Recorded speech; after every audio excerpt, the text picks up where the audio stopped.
3:45 p.m., September 17, 2024. Across Lebanon, thousands of pagers begin to vibrate simultaneously. Hezbollah operatives reach into pockets, glance at screens, see messages from their leadership. Routine communications in the middle of routine days. Grocery stores, hospitals, street corners, homes. Ordinary moments about to be shattered by something invisible. The devices beep. Once, twice, 3 times. Users instinctively hold them closer, squinting at encrypted text. Then fire. Not explosions, but eruptions. Metal shards rip through flesh. Hands shredded, faces torn, bodies collapsing in supermarkets as shoppers scream. On sidewalks as pedestrians freeze in horror. In hospitals where moments later the wounded will flood hallways already stained with their colleagues' blood. Within 60 minutes, 12 people are dead. 2 of them children. Over 2,800 injured, most with catastrophic wounds to hands and faces. Lebanon's medical infrastructure buckles under the surge. Operating rooms overflow. Surgeons work through the night, removing metal fragments embedded deep in tissue. And across the chaos, one question repeats like a prayer no one can answer. How did this happen? How did thousands of communication devices become synchronized bombs, detonating on command across an entire country? This wasn't war as anyone recognized it. This was something darker, precision engineered, years in the making, and it had just announced itself to the world in the most terrifying way imaginable. This is the story of how intelligence agencies weaponize trust, how technology becomes the battlefield, and how a single operation can rewrite the rules of modern warfare. If stories like this make you question everything you thought you knew about covert operations, hit that subscribe button right now. We're diving deep into the shadowy world of Mossad's most daring missions, and you won't want to miss what's coming next. The invisible wars are happening all around us, and we're here to expose them. Understanding how this attack unfolded requires going back years before the first explosion. The operation didn't begin in 2024, but nearly a decade earlier, when Mossad identified a vulnerability in Hezbollah's communications infrastructure. After the 2006 Lebanon war, Hezbollah's leadership grew paranoid about Israeli surveillance. Mobile phones were considered compromised, smartphones even worse. Hassan Nasrallah, the organization's leader, famously warned his operatives to abandon cellular devices entirely. Too easy to track, he said, too vulnerable to interception. So Hezbollah began searching for alternatives. Older technology, harder to hack, pagers and walkie-talkies. Devices from another era, ironically chosen because their simplicity seemed to offer security. Mossad saw opportunity where Hezbollah saw safety. If the enemy wanted secure communications, why not provide them? Why not become their supplier? And so began one of the most elaborate deceptions in modern intelligence history. A plan that would take nearly 10 years to execute, involving shell companies, falsified supply chains, and explosive devices hidden inside communication equipment that Hezbollah would purchase, distribute, and carry willingly into their own ranks. The first phase began around 2015, when Mossad operatives started smuggling booby-trapped walkie-talkies into Lebanon. These weren't crude devices. They functioned perfectly as communication tools, transmitting and receiving just as expected. But hidden inside oversized battery compartments sat small quantities of military-grade explosives and circuitry that granted Israeli intelligence complete access to every transmission. Hezbollah bought them, tested them, trusted them, and for years, Israel listened to everything while maintaining the option to activate hidden bombs whenever strategic necessity demanded it. But walkie-talkies alone weren't enough. Mossad needed deeper penetration, something that would reach not just frontline fighters, but rear echelon commanders, logistics personnel, the entire operational hierarchy. That meant pagers. And so the second phase began, more sophisticated than anything before it. To make Hezbollah buy weaponized pagers, Mossad couldn't simply forge devices and hope they'd be purchased. They needed to create an entire ecosystem of trust. Shell companies were established, front operations that mimicked legitimate electronics distributors. One key element involved a Taiwanese company called Gold Apollo, which manufactured pagers for commercial markets worldwide. Mossad didn't infiltrate Gold Apollo directly. Instead, they created the illusion of partnership, using intermediaries and salespeople Hezbollah already trusted. One former Gold Apollo saleswoman, known to Hezbollah from previous transactions, was recruited or impersonated. Through her, Mossad offered an upgraded model: better encryption, longer battery life, more secure transmission protocols, everything Hezbollah wanted in communications technology. And to sweeten the deal, the first batch was offered free of charge as a gesture of goodwill. By mid-2024, Hezbollah had distributed approximately 5,000 pagers across their network, concentrated in Beirut but extending into southern Lebanon, the Bekaa Valley, and even into Syria and Iran, where Allied operatives received shipments. The devices worked flawlessly. Encrypted messages transmitted without issues. Battery life exceeded expectations. Hezbollah's communications officers praised the upgrade, recommending wider distribution. Operatives carried them daily, trusting the technology that connected them to command structures. What none of them knew was that each pager contained approximately 1 to 2 ounces of PETN, a powerful plastic explosive molded into a component indistinguishable from the device's normal battery. The triggering mechanism was ingenious in its simplicity and lethality. A specific alphanumeric code, sent remotely, would activate the explosive. But Mossad's engineers added a psychological element designed to maximize casualties. The pagers were programmed to beep for several seconds before detonating, long enough for the user to instinctively bring the device closer to their face to read the message. The two-step decryption process ensured that users would be holding the device with both hands, eyes focused on the screen, when fire consumed metal and flesh. This wasn't just an attack, it was behaviorally engineered assassination, exploiting human reflexes to guarantee that the explosion would strike the most vulnerable parts of the body: hands, face, eyes. The cruelty was mathematical, calibrated for maximum physical and psychological damage. Inside Mossad headquarters in Tel Aviv, debate raged throughout 2024 about when to activate the operation. The devices were in place, the infrastructure complete, but triggering thousands of simultaneous explosions would be an irrevocable escalation. Prime Minister Benjamin Netanyahu and military leadership understood the potential consequences. Hezbollah would retaliate. Iran might respond. The fragile balance along Lebanon's southern border could collapse into full-scale war. Some officials expressed concern about relying on what one called a toy for strategic decisions of such magnitude. Yet, intelligence assessments argued that Hezbollah was growing stronger, more organized, more capable of launching devastating strikes against northern Israeli communities. The window for disruption was closing. And then there was the operational risk. By mid-September, whispers circulated within Hezbollah's ranks. Some members expressed suspicion about the pagers. Were they too good to be true? Had they been tampered with? Israeli intelligence detected these concerns through surveillance. The explosive devices risked discovery. Years of planning could unravel in hours if Hezbollah decided to inspect the pagers more closely. It became, as one U.S. official later described, a use-it-or-lose-it moment.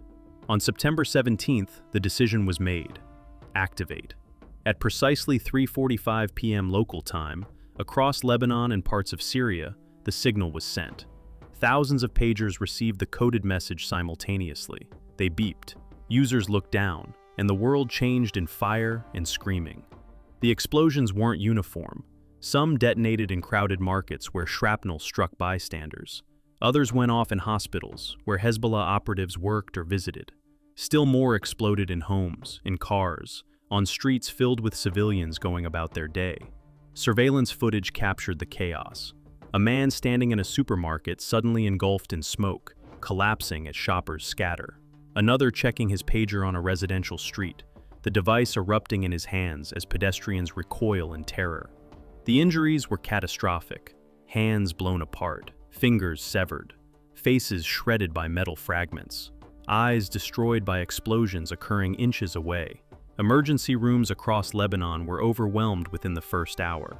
Surgeons worked through the night, triaging wounds that defied standard protocols. How do you treat 2,000 patients simultaneously arriving with nearly identical trauma patterns? Lebanon's health minister, Firas Abiad, described scenes of unimaginable horror. Hospitals stacked with wounded, blood coating floors, medical staff working beyond exhaustion as the injured kept coming.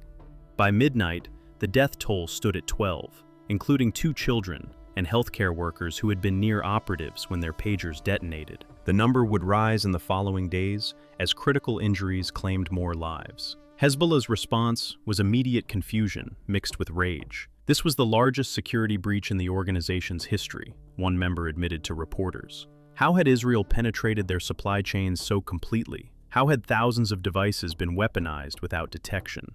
And most terrifying, what else had been compromised? But the nightmare wasn't over. 24 hours later, on September 18th, a second wave of explosions ripped through Lebanon.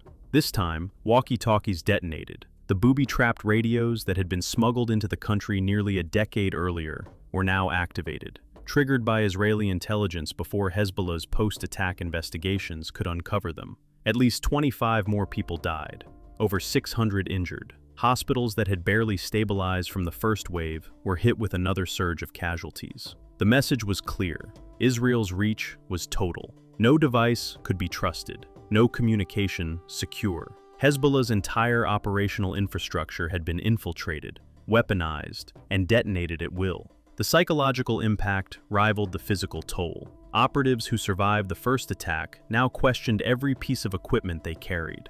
Radios, phones, even laptops became objects of suspicion. The invisible enemy had transformed their own tools into weapons, and paranoia spread faster than any explosion. International reaction divided sharply along predictable lines. Western intelligence agencies privately marveled at the operation's audacity and precision. Briefings circulated through NATO channels, analyzing the methodology, discussing implications for future conflicts where supply chains could be weaponized with such devastating effect. Human rights organizations condemned the attack as indiscriminate, noting that civilian casualties were inevitable, given the device's widespread distribution and the impossibility of controlling where they would detonate. Lebanon's government protested the sovereignty violation, but its fractured political structure prevented unified response. Hezbollah vowed retaliation, though privately its leadership understood that Israel had achieved something unprecedented: the simultaneous neutralization of thousands of operatives without deploying a single soldier or aircraft. The technical sophistication behind the pager operation revealed a level of planning that defied conventional intelligence work. This wasn't simply espionage, it was theater. A decade-long performance where Mossad became screenwriter, director, producer, and lead actor on a global stage where the audience had no idea they were watching fiction, disguised as commerce. Every element was designed to create what operatives called a pretend world. Shell companies layered over shell companies, each one adding another degree of separation between Israel and the final product that would end up in Hezbollah hands. The walkie-talkies came first, beginning around 2014. Mossad engineers working in classified laboratories beneath Tel Aviv developed a battery modification that seemed impossible. Military-grade explosives molded into power cells that functioned perfectly as energy sources, while hiding enough PETN to kill whoever carried the device. The engineering challenge wasn't just hiding the explosive, but ensuring the walkie-talkie worked flawlessly. Any malfunction would trigger suspicion. Any performance issue would prompt Hezbollah technicians to disassemble the devices and discover what lay hidden inside. So, Mossad tested obsessively. Batteries were charged and discharged thousands of times. Devices were dropped, submerged, exposed to extreme temperatures. Every scenario that might occur in field conditions was replicated in laboratory environments, until the engineers were certain that their weaponized communications equipment would pass any inspection Hezbollah might conduct. And it did. Over 16,000 walkie-talkies were sold through intermediaries who had no idea they were working for Israeli intelligence. The devices entered Lebanon, were distributed to fighters, carried into battles, used for years without anyone suspecting they were walking around with bombs strapped to their chests. The walkie-talkies were positioned in tactical vests, right over the heart. Mossad's intention was surgical. When detonated, the explosion would be immediately fatal. But walkie-talkies had a limitation. They were only carried during combat operations. Mossad needed something operatives would have on them constantly, something small enough to carry everywhere, something that would become an extension of their daily routine. That meant pagers. By 2022, the second phase of the operation began.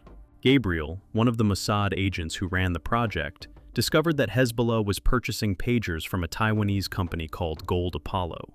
The devices were simple, nearly obsolete everywhere else in the world, but perfect for an organization paranoid about digital surveillance.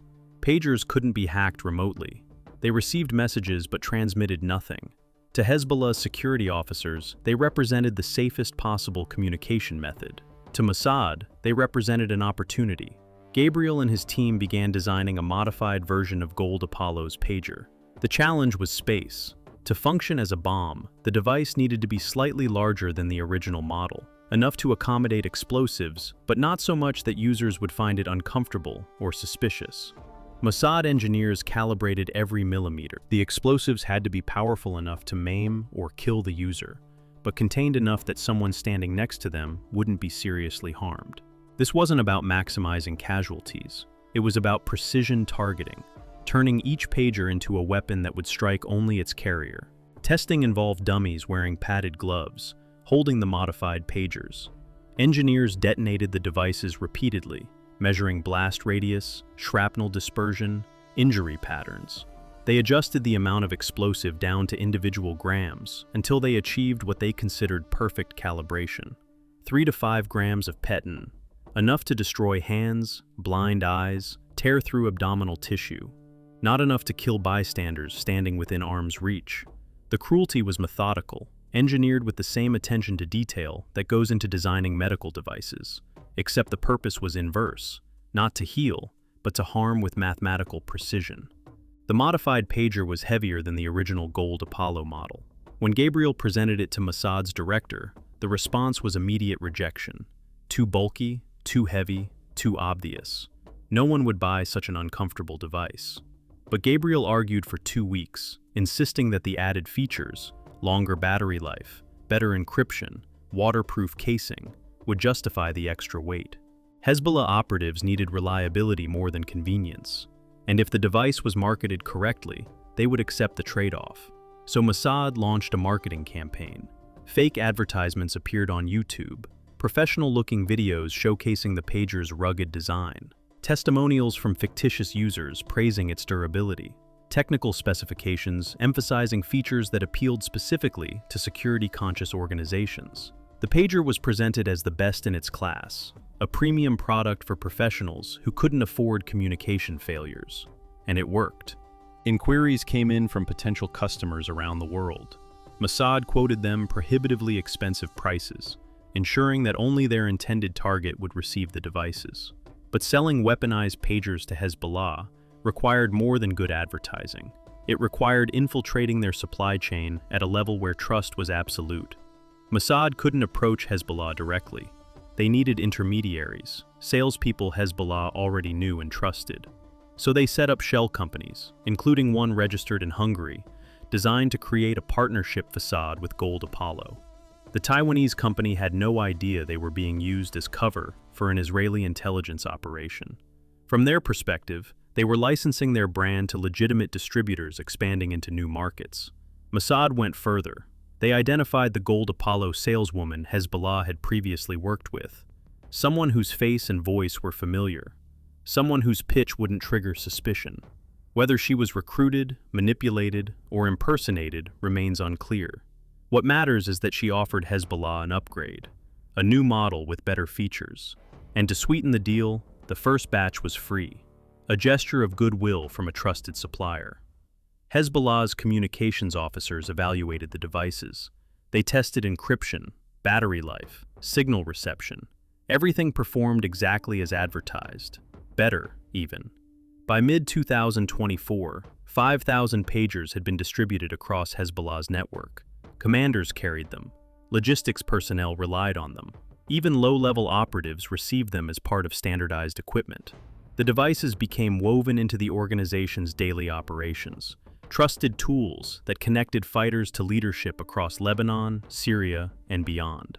What none of them knew was that inside each pager sat a trigger circuit waiting for a specific signal, an alphanumeric code that would activate the explosive hidden within what appeared to be a standard battery component. But Mossad's engineers added a psychological dimension that elevated the operation from assassination to psychological warfare. The pagers were programmed with a 2-step detonation sequence. First, the device would beep, displaying a message indicating an encrypted communication required decryption. Users would instinctively press two buttons to access the message. That action would trigger the explosion.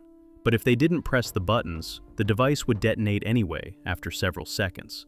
The beeping served one purpose: to ensure the user brought the pager close to their face, holding it with both hands, eyes focused on the screen when the explosion occurred. Human factors specialists within Mossad studied behavioral patterns. How do people react when their communication device signals an urgent message? They look immediately. They bring the device closer if the screen is hard to read. They use both hands to interact with buttons. Every one of these reflexes was weaponized, turned into predictable behaviors that would maximize injury severity. The pager wasn't just a bomb, it was a behavioral trap, designed to exploit the very instincts that define human interaction with technology. Throughout 2024, debates raged within Israeli leadership about when to activate the operation.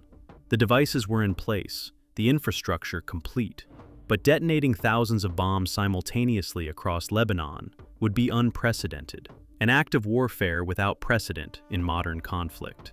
Prime Minister Netanyahu understood the risks. Hezbollah would retaliate. Iran might intervene. The border that had remained relatively quiet, despite ongoing tensions, could erupt into full-scale war. Yet, intelligence assessments painted a troubling picture. Hezbollah was growing stronger, stockpiling missiles, improving defensive positions. The longer Israel waited, the more dangerous the organization became. And then there was the operational risk. By September, whispers circulated within Hezbollah ranks. Some operatives expressed doubts about the pagers. Were they too good to be true? Had they been compromised? Israeli surveillance detected these concerns through signals intelligence. The explosive devices risked discovery. If Hezbollah decided to conduct a thorough technical inspection, years of planning would collapse in hours. The operation had become, as one American official later described it, use it or lose it. The window was closing. The decision was made. On September 17, 2024, at 3:30 p.m., the signal was sent from Mossad headquarters in Tel Aviv. Across Lebanon and into Syria, 5,000 pagers received the coded message simultaneously. They beeped, and across a nation, people looked down. The explosions happened in supermarkets where operatives shopped for groceries, in hospitals where they received treatment or visited colleagues, on motorcycles navigating Beirut traffic, in homes where they sat with family. The devices erupted with synchronized precision, each one executing its lethal function exactly as designed. Surveillance footage captured the horror in real time. A man standing in a crowded market, glancing at his pager, then vanishing in smoke and flame as shoppers around him scattered in terror. Another riding a motorcycle, the explosion throwing him from the bike as it careened into parked cars. A third in a hospital corridor, the device detonating as medical staff rushed to help, their white coats soon stained red. The injuries followed predictable patterns: hands blown apart, fingers severed at the knuckle or missing entirely, faces shredded by metal shrapnel traveling at supersonic speeds, eyes destroyed, either by direct blast or by fragments penetrating ocular tissue, abdominal wounds where pagers clipped to belts directed explosions into soft tissue. Emergency rooms across Lebanon were overwhelmed within 30 minutes. Triage protocols collapsed under the sheer volume of casualties. How do you prioritize when 2,000 patients arrive simultaneously with nearly identical injuries? Surgeons worked through the night, moving from operating room to operating room, performing amputations, extracting shrapnel, trying to save eyes that were already lost. Medical supplies ran low, blood banks were depleted. The Lebanese health ministry issued emergency calls for donations, but the scale of the disaster exceeded anything the country's medical infrastructure was designed to handle. By dawn, 12 people were confirmed dead. 2 children who had been near operatives when the pagers exploded. Healthcare workers caught in the blast radius. The numbers would climb in the following days, as infection and organ failure claimed those who survived the initial explosions, but whose injuries were too severe for recovery. Hezbollah's leadership convened an emergency session, grappling with a security breach that defied comprehension. Their entire communication system had been compromised, weaponized, and activated without warning. Thousands of operatives were wounded or dead. Command structures were shattered. And worst of all, they had no idea what else might be compromised. Were their vehicles rigged? Their weapons? Their safe houses? Paranoia spread faster than any explosion could. But Israel wasn't finished. 24 hours later, on September 18th, a second wave of explosions tore through Lebanon. This time, walkie-talkies detonated. The devices that had been smuggled into the country nearly 10 years earlier, carried through battles, trusted for a decade, suddenly revealed their true purpose. Over 16,000 potential bombs, many of which were activated before Hezbollah's frantic post-attack investigations could locate and disable them. 25 more people died, over 600 wounded. Hospitals that had barely stabilized after the pager attacks were hit with another surge of trauma cases. The message was unmistakable. Israel's penetration was total. No device could be trusted, no supply chains secure. Hezbollah had been walking around for years, with weapons aimed at themselves, activated only when strategic necessity demanded. The psychological devastation matched the physical toll. Operatives who survived both attacks questioned everything. Phones, laptops, even household appliances became objects of terror. The enemy had transformed their own tools into instruments of self-destruction, and the invisible hand that orchestrated it all remained untouchable, operating from command centers hundreds of miles away. The aftermath of the pager operation revealed consequences that extended far beyond the immediate casualties. In the days following the attacks, Hezbollah's organizational structure faced a crisis of trust that no amount of military preparation could have prevented. Operatives stopped using all electronic devices. Communication networks that had taken years to establish were abandoned overnight. Commanders resorted to face-to-face meetings, traveling through dangerous territory to exchange information that could no longer be transmitted digitally. The invisible enemy had achieved something more devastating than physical destruction. They had shattered confidence in the very tools that modern organizations depend on to function. Lebanon's medical system struggled for weeks after the attacks. Hospitals reported shortages of specialized equipment needed to treat blast injuries. Ophthalmologists worked around the clock to save vision in patients whose eyes had been damaged by shrapnel. Plastic surgeons faced reconstructive cases that would require years of follow-up procedures.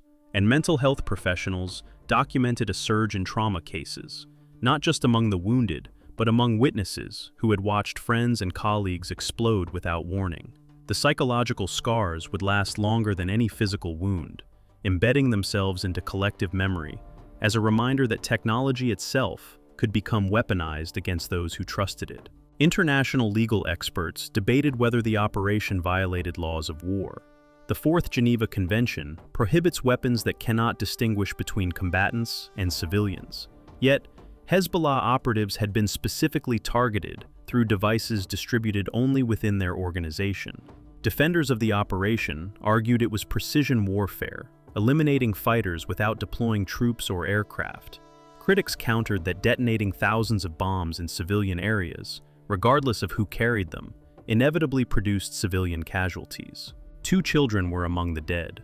Dozens of bystanders were injured by shrapnel or secondary effects of explosions occurring in crowded spaces.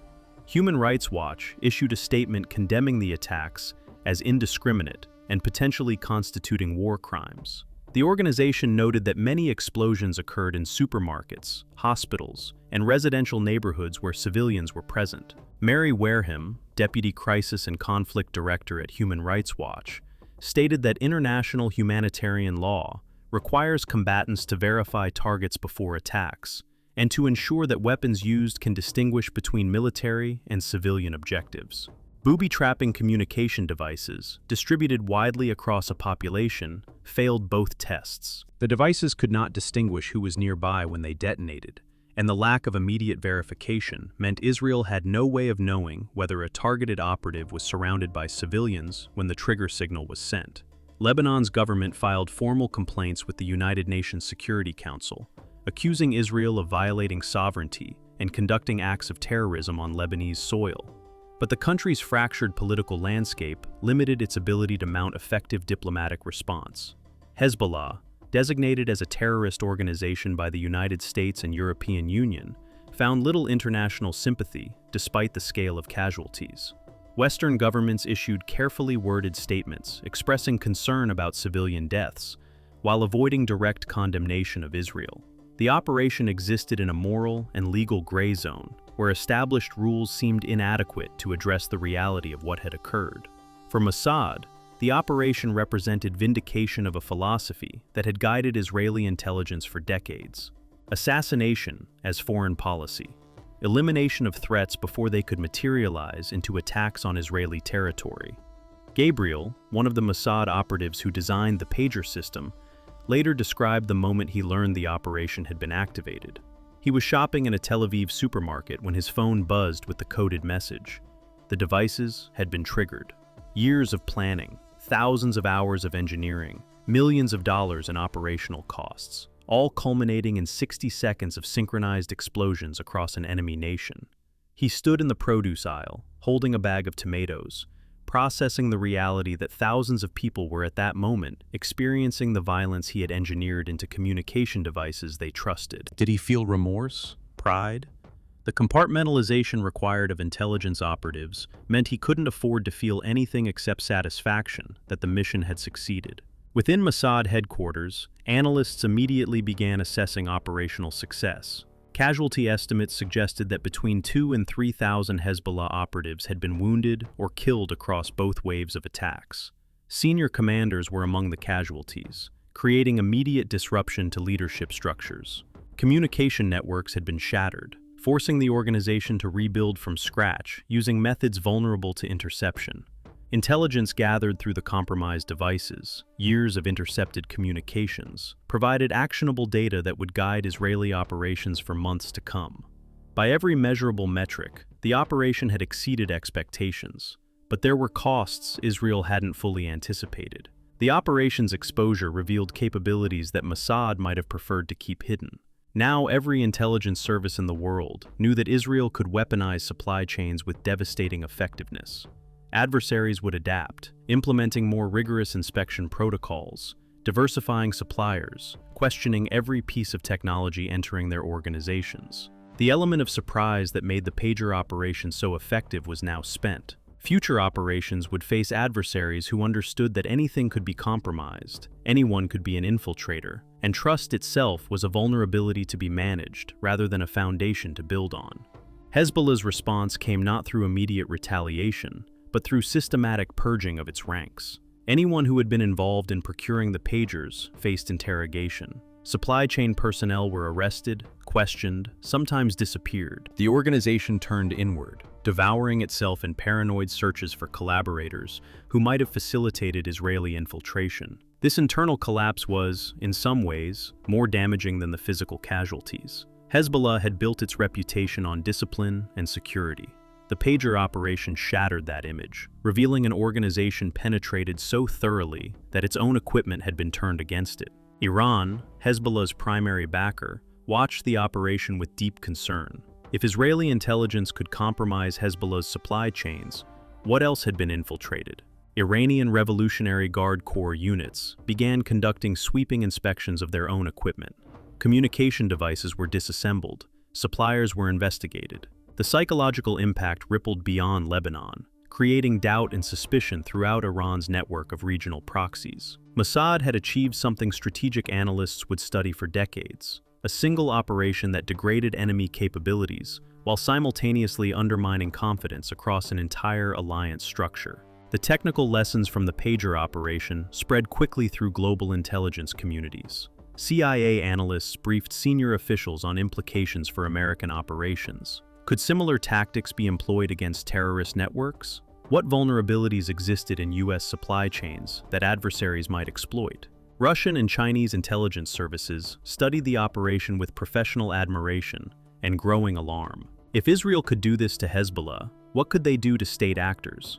The arms race had entered a new phase, where every piece of technology became a potential weapon, every transaction a possible infiltration vector. Defense contractors around the world received inquiries about supply chain security. How could organizations verify that equipment hadn't been compromised? What inspection protocols could detect explosives hidden within functional devices? The answers were unsettling. Short of completely disassembling every piece of equipment and conducting chemical analysis of every component, there was no guaranteed method of detection. Mossad's engineers had created devices that functioned perfectly as communication tools, while hiding lethal capabilities that only activated when triggered remotely.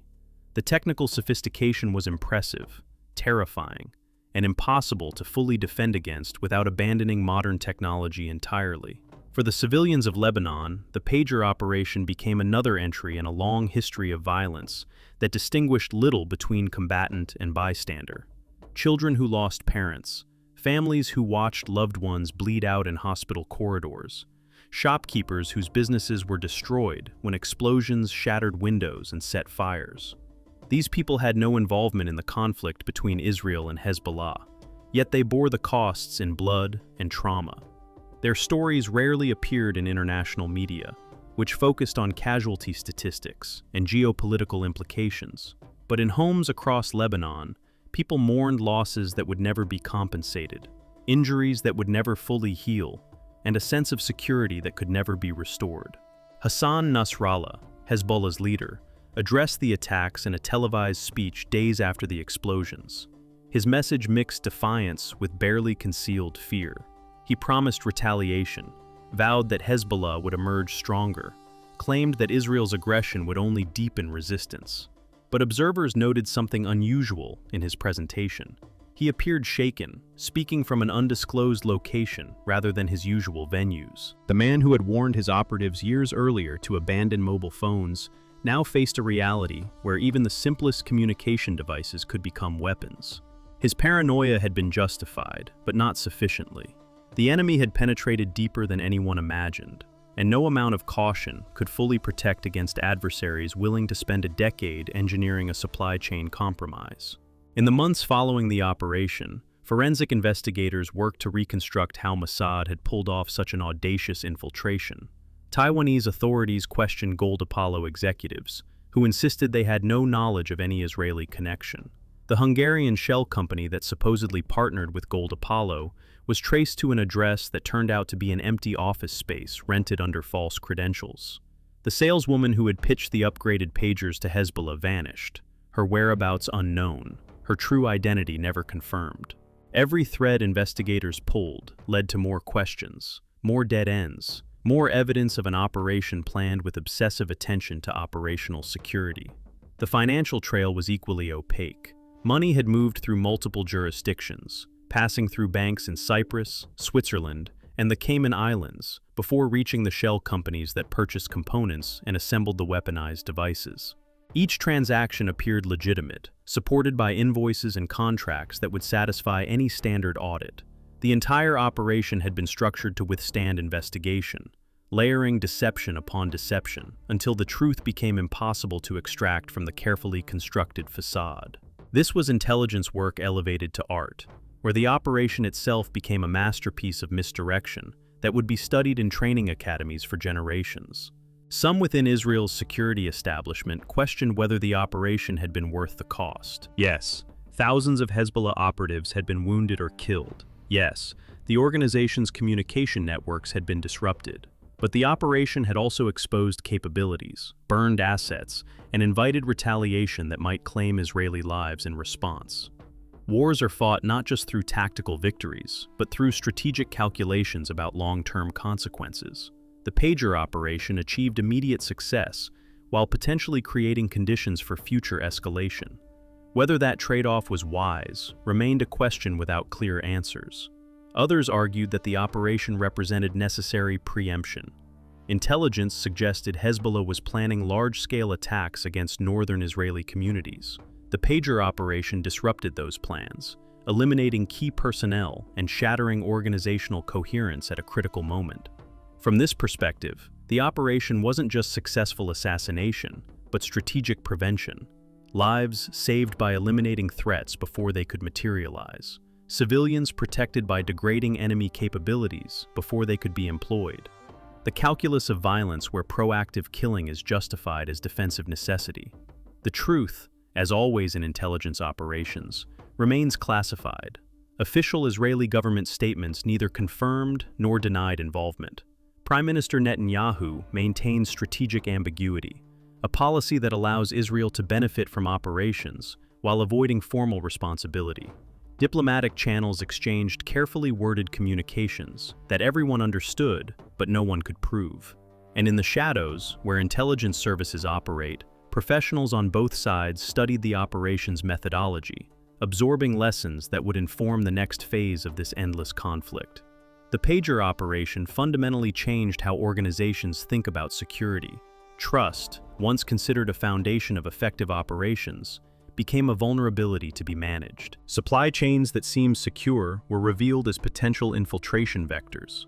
Technology that promised enhanced communication instead delivered synchronized destruction.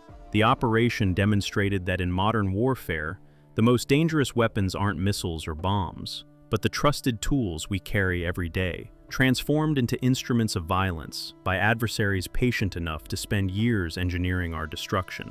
For Hezbollah, the scars run deeper than physical injuries. The organization that prided itself on operational security, that had survived decades of Israeli attempts at infiltration and assassination, discovered that its defenses had been penetrated at the most fundamental level. The devices meant to keep them safe had been weaponized against them. The suppliers they trusted had been compromised or replaced.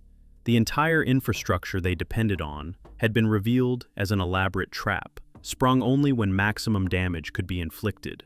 Recovery from such a breach requires more than replacing equipment or rebuilding networks. It requires reconstructing trust itself, a process that may never be complete. In hospitals across Lebanon, victims of the pager attacks face long roads to recovery. Some will regain partial function in damaged hands through years of physical therapy.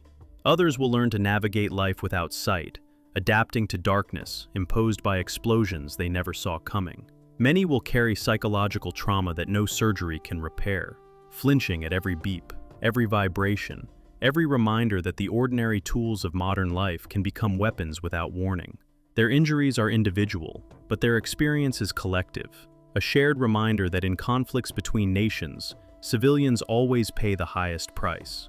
The operation's legacy extends beyond Lebanon's borders. Intelligence services worldwide now understand that supply chain warfare represents a new frontier in covert operations. The ability to compromise equipment before it reaches enemy hands, to transform trusted tools into weapons, opens possibilities that were previously considered impossible. But it also creates vulnerabilities. If Israel can do this to Hezbollah, what prevents adversaries from doing the same to Israeli forces, or American troops, or any organization dependent on technology sourced from global supply chains? The pager operation didn't just succeed as a tactical strike. It announced a new era of warfare where nothing can be trusted and everyone is vulnerable. The final toll remains difficult to calculate. 12 confirmed dead in the initial pager attack, 25 more in the walkie-talkie explosions that followed, over 3,000 wounded, many with life-altering injuries, countless civilians traumatized by witnessing explosions in markets, hospitals, and neighborhoods, an entire nation's sense of security shattered by the realization that invisible enemies can strike anywhere, anytime, through the ordinary devices we depend on daily. Numbers capture only part of the story. The rest lives in the silence of those who carry scars that will never fully heal, in the empty spaces left by those who died, and in the knowledge that the conflict which produced such violence shows no signs of ending. September 17, 2024, will be remembered as the day technology became terror, when pagers, relics of a simpler era, chosen specifically for their perceived safety, revealed themselves as bombs engineered with precision cruelty. When trust in suppliers, in devices, in the basic infrastructure of modern communication collapsed in synchronized explosions across a nation. And when the invisible hand of intelligence services demonstrated that in this new age of warfare, the deadliest weapons aren't the ones you can see, but the ones you carry willingly into your own pocket, waiting for the signal that transforms the familiar into the fatal.